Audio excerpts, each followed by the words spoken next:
सावधान पेंशनर्स, भाइयों और बहनों, 22 फरवरी नजदीक है और देश के लाखों परिवारों की धड़कनें तेज हो चुकी हैं। क्या इस बार सच में आपकी पेंशन 1,000 रुपए से बढ़कर 7,500 रुपए प्लस डीए होने जा रही है? क्या वर्षों का संघर्ष अब परिणाम देने वाला है? आज की इस वीडियो में हम आपको पूरी स्थिति साफ साफ बताएंगे।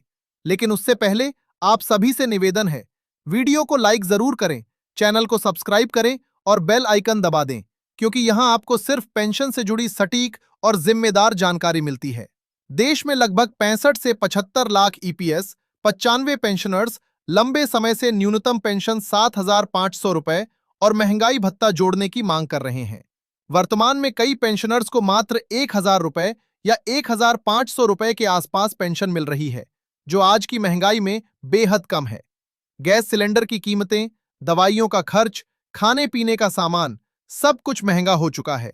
ऐसे में सवाल उठना स्वाभाविक है कि क्या बुजुर्ग सम्मानपूर्वक जीवन जी पा रहे हैं? पेंशनर संगठनों के प्रमुख नेता कमांडर अशोक रावत पिछले कई वर्षों से इस मांग को लेकर आंदोलन कर रहे हैं। दिल्ली के जंतर मंतर से लेकर देश के विभिन्न शहरों तक धरने, ज्ञापन और बैठकों का दौर चलता रहा है। हाल ही में उन्होंने साफ शब्दों में कहा है कि अब तारीखों का इंतजार नहीं, सीधा समाधान चाहिए। उनका कहना है कि 22 फरवरी का बजट पेंशनर्स के भविष्य का फैसला करेगा। दिल्ली के गलियारों में चर्चा है कि बजट से पहले श्रम मंत्रालय और वित्त मंत्रालय के बीच कई दौर की बैठकें हुई हैं। सूत्रों के हवाले से यह भी कहा जा रहा है कि सरकार न्यूनतम पेंशन में वृद्धि पर विचार कर रही है। हालांकि अभी तक कोई आधिकारिक अधिसूचना जारी नहीं हुई है, इसलिए यह समझना जरूरी है कि सोशल मीडिया पर वायरल हो रही हर खबर को अंतिम सच मान लेना ठीक नहीं है। कई जगह एक तथाकथित लेटर या दस्तावेज वायरल हो रहा है, जिसमें दावा किया जा रहा है कि 7,500 रुपए प्लस डीए मंजूर हो चुका है। लेकिन जब तक श्रम मंत्रालय या ईपीएफओ की आधिकारिक वेबसाइट पर नोटिफिकेशन नहीं आता, तब तक इसे पुष्टि मानना सही नहीं होगा। पेंशन जैसे गंभीर मुद्दे पर अफवाहों से बचना बहुत जरूरी है। कमांडर अशोक रावत ने अपने हालिया संबोधन में यह भी कहा कि अगर 22 फरवरी के बाद भी ठोस घोषणा नहीं हुई तो देशव्यापी आंदोलन तेज किया जाएगा। उन्होंने पेंशनर से संगठित रहने की अपील की है। उनका कहना है कि ये लड़ाई किसी एक व्यक्ति की नहीं, बल्कि हर उस बुजुर्ग की है जिसने अपनी पूरी सेवा देश और संस्थाओं को दी है। अब सबसे बड़ा सवाल यह है कि क्या सरकार 7,500 रुपए प्लस डीए देने की स्थिति में है? आर्थिक जानकारों का कहना है कि यदि सरकार चाह ले तो बजट में विशेष प्रावधान के जरिए न्यूनतम पेंशन बढ़ाई जा सकती है। इसके लिए अतिरिक्त बजटीय आवंटन करना होगा। कुछ रिपोर्टों में यह भी संकेत है कि सरकार वरिष्ठ नागरिकों के लिए अलग से पेंशन फंड या विशेष सहायता योजना पर विचार कर सकती है, लेकिन अभी तक कुछ भी आधिकारिक नहीं है। पेंशनर्स की मांग सिर्फ राशि बढ़ाने तक सीमित नहीं है। वे चाहते हैं कि पेंशन को महंगाई भत्ते से जोड़ा जाए, ताकि जैसे जैसे महंगाई बढ़े, पेंशन भी स्वतः बढ़ती रहे। उनका तर्क है कि कर्मचारियों की तनख्वाह और नेताओं के वेतन में समय समय पर वृद्धि होती है, तो पेंशनर्स को स्थिर राशि पर क्यों छोड़ दिया जाए?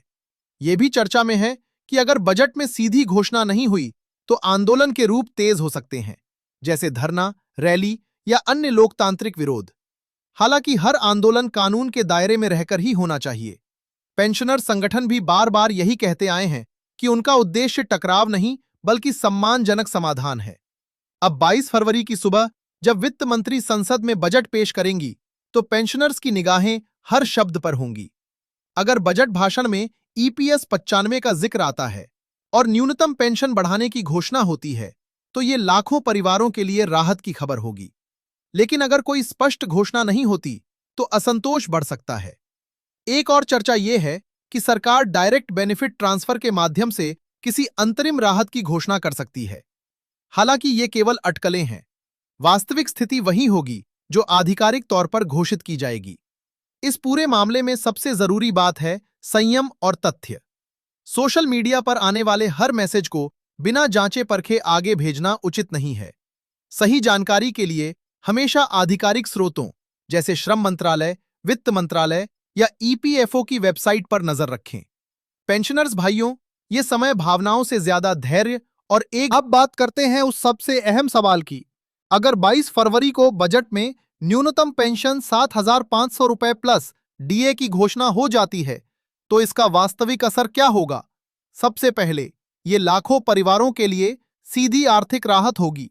आज जो पेंशनर 1,000 रुपए या 1,500 रुपए में गुजारा कर रहे हैं, उनके लिए 7,500 रुपए की न्यूनतम राशि जीवन स्तर में बड़ा बदलाव ला सकती है।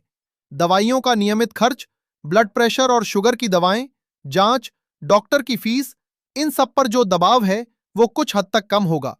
किराया देने वाले बुजुर्गों को राहत मिलेगी। गांवों में रहने वाले पेंशनर्स भी सम्मान के साथ अपनी बुनियादी जरूरतें पूरी कर पाएंगे। दूसरा बड़ा प्रभाव मनोवैज्ञानिक होगा। लंबे समय से आंदोलन कर रहे पेंशनर्स को यह संदेश जाएगा कि उनकी आवाज सुनी गई। कमांडर अशोक रावत और उनकी टीम के लिए भी यह एक ऐतिहासिक उपलब्धि मानी जाएगी। वर्षों का संघर्ष, धरना, ज्ञापन और बातचीत सबका परिणाम दिखाई देगा। लेकिन यहां एक महत्वपूर्ण पहलू है। अगर 7,500 रुपए की घोषणा होती है तो यह देखना भी जरूरी होगा कि वो कब से लागू होगी। क्या 22 फरवरी से प्रभावी मानी जाएगी? क्या एरियर मिलेगा? क्या महंगाई भत्ता हर 6 महीने में जोड़ा जाएगा? इन सभी सवालों का जवाब आधिकारिक अधिसूचना में ही मिलेगा। इसलिए सिर्फ घोषणा नहीं, बल्कि उसका पूरा विवरण समझना भी जरूरी होगा। अब दूसरी स्थिति पर भी विचार करते हैं। अगर बजट में स्पष्ट रूप से 7,500 रुपए प्लस डीए का जिक्र नहीं आता या फिर केवल आंशिक बढ़ोतरी की घोषणा होती है, तो पेंशनर संगठनों की प्रतिक्रिया क्या होगी? पहले से दिए गए बयानों के अनुसार आंदोलन को तेज किया जा सकता है। हालांकि किसी भी प्रकार की कार्रवाई संविधान और कानून के दायरे में रहकर ही होनी चाहिए।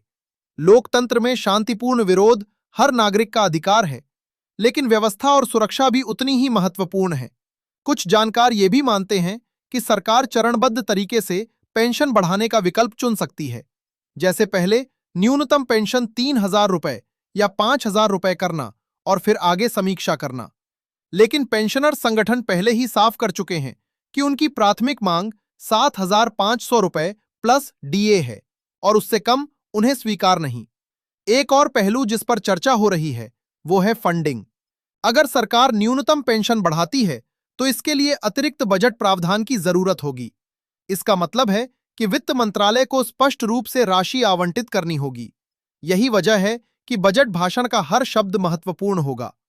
यह भी संभव है कि सरकार एक विशेष समिति या टास्क फोर्स की घोषणा करे जो निश्चित समय सीमा में रिपोर्ट दे। ऐसी स्थिति में पेंशनर्स को फिर कुछ समय इंतजार करना पड़ सकता है। इसलिए बजट के बाद की आधिकारिक प्रेस रिलीज और अधिसूचनाओं पर नजर रखना बेहद जरूरी होगा। पेंशनर्स भाइयों और बहनों, इस पूरे मुद्दे में एक बात स्पष्ट है, एकजुटता ही सबसे बड़ी ताकत है। वर्षों से जो आवाज उठ रही है वो अब राष्ट्रीय स्तर पर चर्चा का विषय बन चुकी है। सोशल मीडिया, ज्ञापन, बैठकें, इन सब ने मिलकर सरकार का ध्यान इस ओर खींचा है। लेकिन अंतिम परिणाम वही होगा जो नीति और बजट में दर्ज होगा। इस समय सबसे जरूरी है कि आप किसी भी अपुष्ट मैसेज पर भरोसा न करें। जब तक आधिकारिक घोषणा न हो तब तक धैर्य रखें। अगर घोषणा सकारात्मक होती है तो हम आपको उसके हर पहलू, राशि, लागू तिथि, डीए, एरियर सब विस्तार से बताएंगे। और अगर घोषणा आपकी अपेक्षा के अनुरूप नहीं होती तो आगे की संभावित रणनीति और कानूनी विकल्पों पर भी चर्चा करेंगे। 22 फरवरी की सुबह सिर्फ बजट का दिन नहीं होगा, बल्कि उम्मीदों की परीक्षा का दिन होगा। लाखों आंखें टीवी स्क्रीन और मोबाइल पर टिकी होंगी। हर पेंशनर के मन में एक ही सवाल होगा, क्या इस बार न्याय मिलेगा? हम आपकी हर भावना को समझते हैं। यह केवल पैसों का मामला नहीं, बल्कि सम्मान और सुरक्षा का सवाल है। जिन्होंने अपनी जवानी देश और संस्थानों को दी, उन्हें बुढ़ापे में असुरक्षा का सामना न करना पड़े, यही इस पूरे आंदोलन का मूल उद्देश्य है। इसलिए आप सभी से फिर अनुरोध है, वीडियो को लाइक करें, चैनल को सब्सक्राइब करें और इसे ज्यादा से ज्यादा पेंशनर्स तक शेयर करें ताकि हर व्यक्ति तक सही और जिम्मेदार जानकारी पहुंचे। हम 22 फरवरी को बजट के हर अपडेट के साथ आपके साथ रहेंगे। अगली वीडियो में हम बजट के बाद की वास्तविक स्थिति का विश्लेषण करेंगे। तब तक के लिए धैर्य रखें, एकजुट रहें और सही जानकारी पर भरोसा करें। जय हिंद।